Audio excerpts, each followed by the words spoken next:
അമ്മ മാതാവിന് ആയിരം നന്ദി പറഞ്ഞുകൊണ്ട്,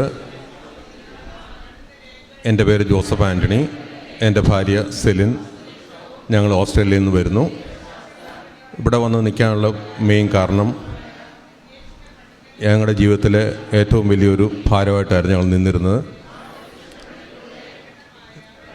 2015 എൻ്റെ മാതാപിതാക്കന്മാർ അവർ താമസിച്ചുകൊണ്ടിരുന്നത് മൈസൂരിലായിരുന്നു.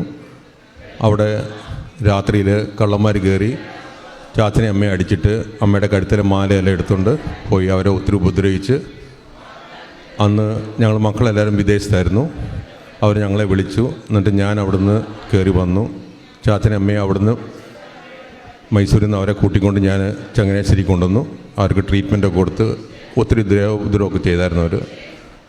അവർ വല്ലാത്തൊരവസ്ഥയിലായി. മാനസികാവസ്ഥ അവർ വല്ലാതെ തകർന്നു. അവർക്കിനി അവിടെ നിൽക്കാൻ പറ്റത്തില്ല എന്നുള്ളൊരു സ്റ്റേജായി. അവരെന്നോട് പറഞ്ഞു ആ സ്ഥലം എങ്ങനെയെങ്കിലും വിൽക്കണം. അത് കഴിഞ്ഞ് വീണ്ടും ഞാൻ തിരിച്ച് ഓസ്ട്രേലിയക്ക് പോയിട്ട് 1 മാസം കഴിഞ്ഞപ്പോൾ തിരിച്ച് വന്നിട്ട് ഇവരെയും കൂട്ടിക്കൊണ്ട് ഞാൻ മൈസൂരിന് പോയിട്ട് അവർ ആ സ്ഥലം എൻ്റെ പേരിൽ പവർ ഓഫ് അറ്റർണി തന്നു. അത് വിൽക്കാനുള്ള അവസ്ഥയിൽ തിരിച്ച് ഞാൻ അവരെ ഇവിടെ കൊണ്ടുപോയി നാട്ടിൽ വിട്ടു. അത് കഴിഞ്ഞിട്ട് തിരിച്ച് ഞാൻ ഓസ്ട്രേലിയക്ക് പോയിരുന്നു. അപ്പം ഇതിനിടയ്ക്ക് സ്ഥലത്തിൻ്റെ കച്ചവടത്തിൻ്റെ കാര്യങ്ങളൊക്കെ ഏകദേശമായി. അതിൻ്റെ ആൾക്കാർ വന്ന് 10 ലക്ഷം രൂപ ചാച്ചൻ്റെ അമ്മയുടെയും കയ്യിൽ ചാനേഴ്സിൽ കൊണ്ട് കൊടുത്തു. ബാക്കി 1,35 ലക്ഷം രൂപ തരേണ്ട പൈസയിൽ 25 ലക്ഷം രൂപ ക്യാഷ് ആയിട്ട് തന്നു. ബാക്കി 1,10 ലക്ഷം രൂപ എൻ്റെ അക്കൗണ്ടിൽ കൂടിയാണ് അവർ തരത്തുള്ളതെന്ന് പറഞ്ഞു. സ്ഥലത്തിൻ്റെ രജിസ്ട്രേഷന് ടൈമായി. അതിന് ഞങ്ങൾ പോയി. രജിസ്ട്രേഷന് മുമ്പ് അവർ പറഞ്ഞു 1,10,000 രൂപ ടാക്സ് അടയ്ക്കണമെന്ന് പറഞ്ഞു. ടാക്സ് അടച്ചു. അത് കഴിഞ്ഞ് ഇവിടെ വന്ന് ചൈനീസിൽ അവർക്ക് വീടും സ്ഥലമൊക്കെ എടുത്തു കൊടുത്തു. അവർ ഇവിടെ സന്തോഷത്തോടെ ജീവിക്കുകയായിരുന്നു. ഞാൻ തിരിച്ച് കയറിപ്പോയി. അത് കഴിഞ്ഞ് 2017 എനിക്ക് മംഗലാപുരത്ത് എനിക്കൊരു സ്ഥലമുണ്ട്. ഞാൻ അവിടുത്തെ അഡ്രസ്സിൽ എനിക്കൊരു ടാക്സിൻ്റെ ഒരു നോട്ടീസ് വന്നു. ഞാൻ ടാക്സ് അടച്ചില്ല എന്ന് പറഞ്ഞിട്ട്.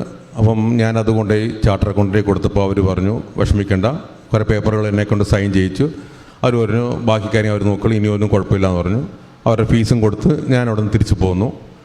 ആ ടാക്സ് ചാർട്ടർ അക്കൗണ്ടുകാരന് എന്ത് ചെയ്തു, പുള്ളിയുടെ ഇമെയിൽ അഡ്രസ്സിലാണ് പുള്ളി എല്ലാ ഡീറ്റെയിൽസും കൊടുത്തിരുന്നത്. ടാക്സ് ഓഫീസിൽ നിന്നുള്ള നോട്ടീസുകളെല്ലാം പുള്ളിയുടെ ഇമെയിലാണ് ചെന്നുകൊണ്ടിരുന്നത്. ഈ 2024 ജനുവരി മാസത്തിൽ എനിക്കൊരു വലിയ എമൗണ്ടിൻ്റെ ഒരു നോട്ടീസ്, അതായത് 64 ലക്ഷം രൂപയും ഞാൻ അടയ്ക്കണമെന്ന് പറഞ്ഞിട്ട് ഫൈനൽ നോട്ടീസ് എൻ്റെ തോട്ടത്തിൽ എനിക്ക് വന്നു. അത് കണ്ടപ്പോൾ ഞാൻ ആകപ്പാടെ വിഷമിച്ചു പോയി. ഞാൻ ഇവിടെ കൃപാസനത്തിൽ ഞാൻ വിളിച്ചപ്പം ഇവിടെ ഫോൺ എടുത്ത സിസ്റ്റർ പറഞ്ഞു പ്രത്യേകം പ്രാർത്ഥിക്കാം. അപ്പോൾ ഞാൻ ചോദിച്ചു, ഞാൻ അച്ഛന് ഇമെയിൽ അയച്ചാൽ എനിക്ക് വേണ്ടി പ്രാർത്ഥിക്കാൻ വേണ്ടി ഇമെയിൽ അയച്ചത് ചെയ്യാൻ പറ്റുമോ എന്ന് ചോദിച്ചപ്പോൾ എന്നോട് അയക്കാൻ പറഞ്ഞു. ഞാൻ ഇവിടുത്തെ അച്ഛനും ഇവിടുത്തെ കൃപാസനത്തിലെ അഡ്രസ്സിലേക്ക് ഞാൻ ഇമെയിൽ അയച്ചു. അത് കഴിഞ്ഞ് ജനുവരി മാസത്തിൽ ഒരു 20-ാം തീയതി ഒക്കെ ആയപ്പോഴത്തേക്ക് ചാച്ചന് തീരെ സുഖമില്ലാതെ ഹോസ്പിറ്റലൈസായി. പ്രായത്തിൻ്റേതായിട്ട് ബുദ്ധിമുട്ടും എമർജൻസിയിൽ ICUലായി. ഞാൻ അവിടുന്ന് ജനുവരി 28-ാം തീയതി, ഈ വർഷം ജനുവരി 28-ാം തീയതി ഞാൻ അവിടുന്ന് കയറിപ്പോന്നു.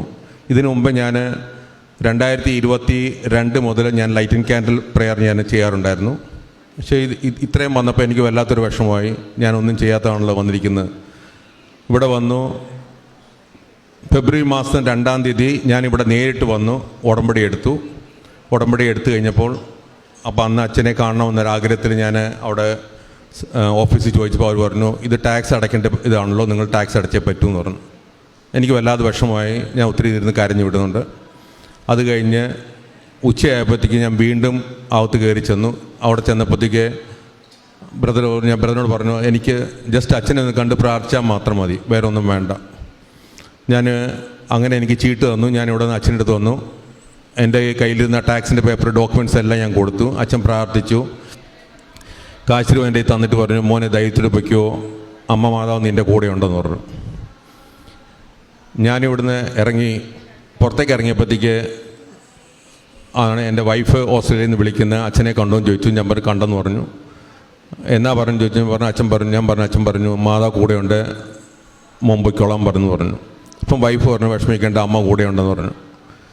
അത് ഇത്രയും പറഞ്ഞു കഴിഞ്ഞപ്പോഴത്തേക്കാണ് എനിക്ക് എൻ്റെ ബ്രദറിലോ കോഴിക്കോട്ട് നിന്ന് വിളിച്ച് പറഞ്ഞു, നമ്മുടെ ഈ ടാക്സിൻ്റെ പേപ്പർ നോക്കിയ എല്ലാ ചാർട്ടർ അക്കൗണ്ടന്മാരും പറഞ്ഞു ഈ 64 ലക്ഷം രൂപ അടയ്ക്കാതെ ഇങ്ങോട്ട് വരണ്ടെന്ന് പറഞ്ഞു. നിങ്ങൾ അടച്ചേ പറ്റൂ, അല്ലെങ്കിൽ ജപ്തി നോട്ടീസിലേക്ക് കയറുമെന്ന് പറഞ്ഞു. അതിൽ കേട്ടപ്പോൾ ഞാൻ വല്ലാതെ അങ്ങ് തളർന്നുപോയി. ഈ തിരിനടയ്ക്കുന്നുണ്ടെന്ന് എൻ്റെ തടിച്ചുകൊണ്ട് ഞാൻ കരഞ്ഞു. അമ്മയുടെയും പറഞ്ഞു, അമ്മേ എൻ്റെ കയ്യിലൊന്നുമില്ല എന്ന് പറഞ്ഞു. എൻ്റെ കയ്യിൽ മെറിറ്റും ഇല്ല, ഞാൻ 0 ക്രെഡിറ്റിൽ നിൽക്കുകയാണ്, ഞാൻ എന്താ ചെയ്യേണ്ടതെന്ന് എനിക്കറിയത്തില്ല, അമ്മ എന്നോട് വരണമെന്ന് പറഞ്ഞു. അന്നേരം നട്ടാ ഉച്ച 3 മണി സമയം എന്നെ വെട്ടി വിശർക്കുമായിരുന്നു. ഇത് ഞാൻ പറഞ്ഞ് തിരികെയും ഞാൻ ഐസ് പെട്ടിക്കകത്ത് കയറി നിൽക്കുന്ന പോലെ, ഫ്രീസറിനകത്ത് കയറി നിൽക്കുന്ന പോലെ ഒരു അനുഭവം, ഐസിൽ പൊതിഞ്ഞ പോലെ ഞാൻ നിന്നുപോയി. എനിക്കറിയത്തില്ല എന്താ പറ്റിയെന്ന്. എൻ്റെ ശരീരത്തിൽ വെട്ടി ഒഴുകിക്കൊണ്ടിരുന്ന ആ വേർപ്പ് പോലും പിന്നെ കാണാനില്ല. അപ്പം ഞാൻ വൈഫിനെ വിളിച്ച് പറഞ്ഞു, ചാർട്ടർ അക്കൗണ്ടന്മാരെല്ലാവരും കൈ ഒഴിഞ്ഞു, നമ്മൾ ഈ പൈസ അടയ്ക്കണം എന്ന് പറഞ്ഞാൽ നിൽക്കുന്നു പറഞ്ഞു. ഞാൻ പറഞ്ഞു, സാരമില്ല, എനിക്ക് വിശ്വാസമായി, അമ്മ എൻ്റെ കൂടെ ഉണ്ട്. ഞാനിവിടുന്ന് പോയി ചങ്ങനാശ്ശേരി അടുക്കുന്ന മുമ്പേ എനിക്ക് അങ്ങോട്ട് പനി കൊണ്ടു, ഭയങ്കരമായിട്ട് നടുവേനയും പനിയും. വീട്ടിൽ ചെന്ന് 2 ദിവസം അങ്ങ് കിടപ്പായി. പക്ഷേ ഇതിനിടയ്ക്ക് വീണ്ടും എൻ്റെ ബ്രദറിലോ വിളിച്ച് പറഞ്ഞു, ഒരു ചെറിയൊരു മിന്നൽ പോലെ നമുക്കൊരാൾ വന്നിട്ടുണ്ട്, ഒരു CA കാരൻ്റെ മേളിലുള്ള FCA കാരനാണ്, പുള്ളി നോക്കട്ടെ എന്നാണ് പറഞ്ഞിരിക്കുന്നത് പറഞ്ഞു. അങ്ങനെ ഞാൻ പുള്ളിയുടെ ഓഫീസിൽ ചെന്നു. അവിടെ സ്റ്റാഫ് ഒത്തിരി പേര് നിൽപ്പുണ്ട്. ഞാൻ എൻ്റെ കയ്യിൽ ഇവിടുത്തെ ഉപ്പ് ആയിട്ടാണ് ഞാൻ പോരുന്നത്. അപ്പോൾ ഞാൻ നോക്കിയപ്പം ഈ ഉപ്പ് ഞാൻ എവിടെ ഇടണം, എവിടെ നിന്ന് പ്രാർത്ഥിക്കണം പോലും എനിക്കറിയത്തില്ല, വല്ലാത്തൊരു വിഷമം പോലെ. ഞാൻ ഉപ്പെടുത്ത് കയ്യിലെടുത്തു, എനിക്കൊരു കസേര കെട്ടി ആ മൂലയ്ക്ക് ഇരുന്നു, ആ മൂലയ്ക്ക് ആ ഉപ്പിട്ടിട്ട് ഞാൻ പ്രാർത്ഥിച്ചു. അത് കഴിഞ്ഞപ്പോൾ അവരെന്നെ വിളിച്ചു, ഞാൻ അകത്ത് കയറി, ഞാൻ എൻ്റെ കയ്യിൽ നിന്ന് ഡോക്യുമെൻറ്റ്സ് എല്ലാം കൊടുത്തു, പേപ്പറെല്ലാം കൊടുത്തു. പുള്ളി പറഞ്ഞു, ഉറപ്പൊന്നും വെക്കണ്ട, നമുക്കൊന്നും പറയാൻ പറ്റത്തില്ല, പൈസ അടയ്ക്കേണ്ട അടച്ചേ പറ്റൂ, പക്ഷേ നമുക്കൊരു സാവകാശം ചോദിക്കാമെന്ന് പറഞ്ഞു. അങ്ങനെ ഞാൻ പറഞ്ഞു, ഓക്കെ, സാവകാശമെങ്കിൽ മതി, എനിക്ക് കുഴപ്പമില്ല, ഞാൻ അടയ്ക്കാം, പക്ഷേ ഇപ്പോൾ ഈ ഒറ്റയടിക്ക് എനിക്ക് അടയ്ക്കാൻ പറ്റത്തില്ല, അതുകൊണ്ട് ഒരു സാവകാശം കിട്ടണം. അങ്ങനെ പുള്ളി പറഞ്ഞ പ്രകാരം ഡോക്യുമെൻറ്റ്സ് എല്ലാം ഞാൻ കൊടുത്തു. തിരിച്ച് ഞാൻ അവിടുന്ന് 22-ാം തീയതി ഇവിടെ വീണ്ടും വന്നു. ഞാൻ ഇവിടെ പ്രാർത്ഥിച്ചുകൊണ്ടിരുന്നപ്പോഴത്തേക്ക് അപ്പോൾ ആൾക്കാർ പറഞ്ഞു, തിരിച്ച് കയറി പോകുന്നതാണെങ്കിൽ നമുക്ക് അച്ഛനെ ഒന്നുകൂടെ കാണാം. അങ്ങനെ ഞാൻ അവിടെ ചെന്നപ്പോൾ എന്നോട് പറഞ്ഞു, അച്ഛനെ കാണാമെന്ന് പറഞ്ഞു.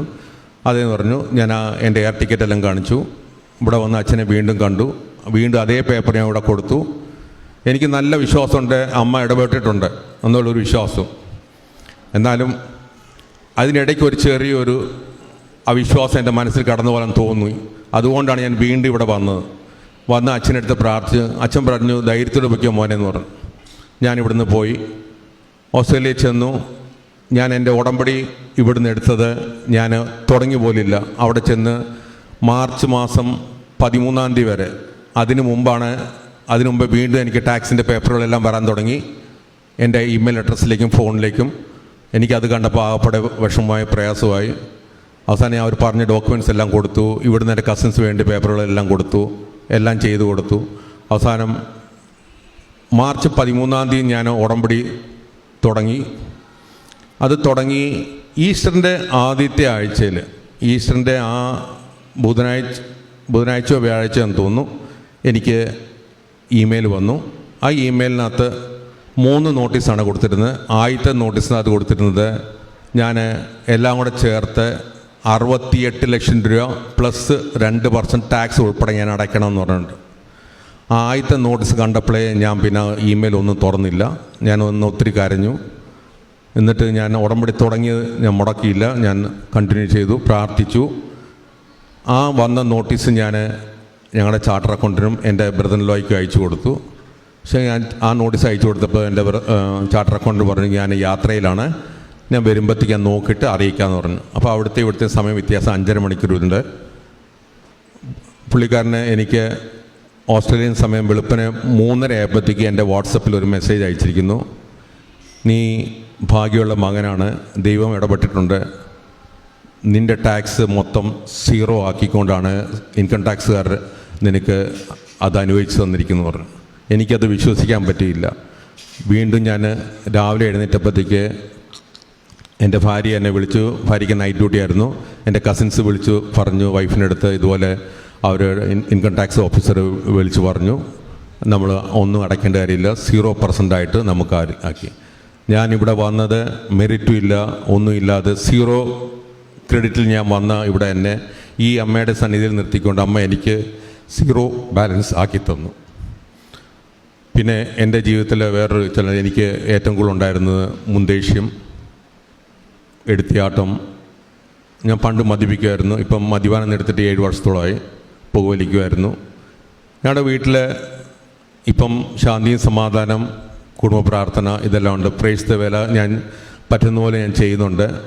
ഇതിനിടയ്ക്ക് ഞാൻ അവിടെ ചെയ്യാൻ പറ്റാത്ത കാര്യങ്ങൾ ഞാൻ ഇവിടെ ക്യാൻസർ പേഷ്യൻസ് വേണ്ടി ഒരു സിസ്റ്റർമാർ നടത്തുന്ന മഠത്തിലേക്ക് കുറേ പൈസ ഞാൻ അയച്ചു കൊടുക്കാറുണ്ട്. അങ്ങനെ ഞങ്ങളുടെ കാര്യങ്ങൾ അങ്ങനെ അമ്മ മതമുഖാന്തരം എൻ്റെ ഉടമ്പടിയിൽ ഞാൻ വെച്ചിരുന്ന ആദ്യത്തെ സാക്ഷിയാണ് ഇത്. ഇനിയുണ്ട്. ഞാൻ മൊത്തം 5 കാര്യങ്ങൾ എഴുതിയിരുന്നത്. അത് ആദ്യത്തെ കാര്യത്തിൽ ഉടമ്പടി ഞാൻ എടുത്ത് 1 മാസം തികയുന്നതിന് മുമ്പേ അമ്മ എനിക്കത് 0 ബാലൻസ് ആക്കി തന്നു. അമ്മയ്ക്കും തിരുകുമാരനും 1000 നന്ദി പറയുന്നു. ഞാൻ പ്രേക്ഷിത പ്രവർത്തനം ചെയ്തുകൊണ്ടിരുന്നത് കാര്യങ്ങൾ വെച്ചാൽ ഇവിടെ പാവപ്പെട്ടവർക്ക്, ഞാൻ ഇവിടുന്ന് പോകുന്ന മുമ്പേ പാവപ്പെട്ടവർക്ക് വേണ്ട ഒരു സഹായങ്ങൾ ഞാൻ ചെയ്തു കൊടുത്തു. അതുകൂടാതെ ഓസ്ട്രേലിയയിൽ നിന്നാണല്ലോ ഞാൻ ഇവിടെ മംഗലാപുരത്ത് ഒരു ക്യാൻസർ പേഷ്യൻസിനെ നോക്കുന്ന ഒരു സിസ്റ്റർമാർ കോൺവെൻ്റ് ഉണ്ട്, അവർക്ക് ഞാൻ അയച്ചു കൊടുക്കുമായിരുന്നു. പിന്നെ പത്രങ്ങൾ ഞാൻ പറ്റുന്ന പോലെ ഓരോരുത്തർക്ക് കൊടുക്കും. ചിലർക്ക് അത് കൊടുക്കുന്ന ചില സമയത്ത് ചിലരത് റിജക്റ്റ് ചെയ്യാറുണ്ട്, അവർക്ക് വേണ്ടാന്ന് പറയും. എന്നാലും ഞാൻ പ്രാർത്ഥിച്ച് ഞാനത് സന്തോഷം ഞാൻ തിരിച്ചു കൊണ്ടുവരും. ഇനിയുണ്ട് എൻ്റെ കയ്യിൽ പത്രം കൊടുക്കാൻ കിടക്കുന്നു. ഇനി മലയാളം പേപ്പർ ഒരു 5 എണ്ണം ഉണ്ട്, ഇംഗ്ലീഷ് പേപ്പർ ഒരു 3 എണ്ണം കൊണ്ട് എനിക്ക് കൊടുക്കാനുണ്ട്. അത് ഞാൻ പഴയ പോലെ തന്നെ ഞാൻ അത് ഓരോരുത്തർക്കായിട്ട് ഞാൻ കൊടുത്ത് നീക്കുന്നുണ്ട്. ഇനി എനിക്ക് ഇവിടെ വീണ്ടും വന്ന് അടുത്ത സാക്ഷ്യം പറയാൻ എത്രയും പെട്ടെന്ന് അമ്മ എനിക്ക് വഴിയൊരുക്കി തരുമെന്ന് എനിക്ക് പൂർണ്ണ വിശ്വാസത്തോടെയാണ് ഞാൻ ഇവിടെ നിൽക്കുന്നത്. എൻ്റെ കുടുംബത്തെയും എൻ്റെ മക്കളെയും എല്ലാവരെയും ഇവിടെ കൊണ്ട് നിർത്തിയതിനും ഒത്തിരി 1000 നന്ദി പറയുന്നു. പരിശുദ്ധ അമ്മയുടെ മധ്യസ്ഥതയിലേറെ പ്രത്യേകിച്ച് വ്യക്തിപരമായ ലഭിച്ച വലിയൊരു അനുഭവത്തിൻ്റെയും അല്ലെങ്കിൽ അനുഭവങ്ങളുടെ സാക്ഷ്യമാണ്. അപ്പം ഇതൊരു കുടുംബമായിട്ടാണ് ഇവിടെ ജീവിത പങ്കാളിയുമായിട്ട് വന്ന് സാക്ഷ്യപ്പെടുത്തുന്നു. ഇതിനു മുമ്പ് സാക്ഷ്യം പറഞ്ഞവരൊക്കെയും കുടുംബങ്ങളായിട്ടാണ്. കാരണം ഈ കുടുംബങ്ങളായിട്ട് വന്നു എന്നതിൻ്റെ അർത്ഥം തന്നെയും ആ നടന്ന അനുഭവത്തിന് ഒരു വ്യക്തിയല്ലല്ലോ അതിന് പരിണിത ഫലം അനുഭവിക്കുന്നതും അതിൻ്റെ വിശ്വാസത്തിൻ്റെ ഒരു ബലം അനുഭവിക്കുന്ന ഒരു കുടുംബമായതുകൊണ്ട് തന്നെ ഒരുപാട് കുടുംബം ഇവിടെ ഒന്ന് സാക്ഷ്യപ്പെടുത്താറുണ്ട്.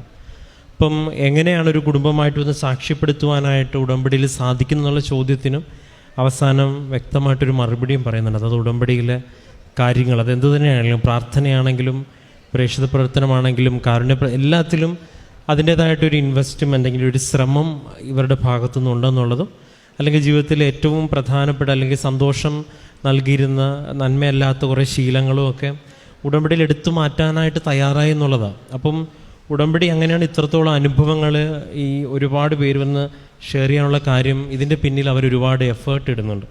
അതിൽ വ്യക്തമായിട്ട് ഇപ്പം നമ്മൾ നോമ്പിൻ്റെ ഉപവാസത്തിൻ്റെയൊക്കെ ഒരു കാലം കഴിഞ്ഞ് ഈസ്റ്ററിലേക്ക് വന്നൊരു സമയമാണ്. അപ്പം എഫേർട്ട് ഇട്ട് പ്രാർത്ഥിച്ചാൽ ദൈവത്തിരുസന്നിധിയിൽ കൂടുതൽ അതിന് പ്രാധാന്യം ഉണ്ട് എന്ന് പറയുന്നൊരു കാലയളവാണ് ഇപ്പം നമ്മളെല്ലാവരും നോയമ്പെടുത്തവരാണെങ്കിൽ ഒരു നോയമ്പെടുത്ത് കഴിഞ്ഞത്. അപ്പം ഈ ഉപവാസത്തിനും പ്രായശ്ചിത്തത്തിനുമൊക്കെ ഒരു അർത്ഥമുണ്ട് എന്ന് ഉടമ്പടി വീണ്ടും വീണ്ടും തെളിയിക്കുന്നതാണ് സാക്ഷ്യങ്ങൾ. ഇതിൽ നമ്മൾ പെട്ടെന്ന് നോക്കുമ്പം ഈ വാക്കും എല്ലാം പുതിയതായിട്ട് തോന്നുമെങ്കിലും ഇതിൽ എഴുതി വച്ചിരിക്കുന്ന എല്ലാ കാര്യങ്ങളും പണ്ട് തൊട്ടേ സഭയുടെ പാരമ്പര്യത്തിലും വിശ്വാസത്തിലുള്ളതാണ്. ശിക്ഷയായിട്ട് ദൈവം അത് നമുക്ക് നൽകി, പരിശുദ്ധ അമ്മയുടെ ഒരു മാധ്യസ്ഥം നൽകി, പ്രത്യക്ഷീകരണത്തിൻ്റെ ഒരു അടിസ്ഥാനം നൽകിയപ്പോഴേക്കും ഇത് വലിയ അനുഭവങ്ങളായിട്ട് ഒരാളിൽ നിന്ന് പലരിലേക്കും പലരിൽ നിന്ന് അനേകായിരങ്ങളിലേക്ക് എത്തിച്ചേരാനായിട്ട് ദൈവം ഇതിനെ ഇടവരുത്തി. ഏറെ പ്രത്യേകിച്ച് ഇവർക്ക് ലഭിച്ച എല്ലാ അനുഭവങ്ങൾക്കും ഏറെ പ്രതി വിശ്വാസത്തിന് നൽകിയ അനുഭവങ്ങളെ പ്രതി നമുക്ക് കരങ്ങളടിച്ച് ദൈവത്തിൻ്റെ നാമം മഹത്വപ്പെടുത്താം.